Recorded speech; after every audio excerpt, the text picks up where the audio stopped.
Hello guys, welcome back to the channel. In today's video, I'm going to show you how you can find your top songs playlist for every year, especially for 2025 on Spotify. Okay, let's get into it guys. I have already opened my Spotify application on my PC. And first of all guys, you can go to your library. I'm going to open up my library, and usually you will find the top songs playlist right here. As you can see, this is my top song playlist for 2025, and then this one is for 2023, 2022, and 2024.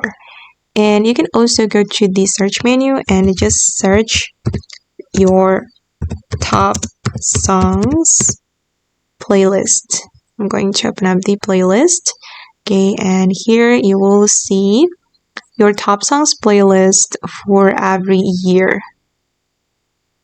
Okay, and this playlist is made by Spotify for you guys based on the songs that you played the most through the year. Okay guys, and that's how you can find your top songs playlist on Spotify.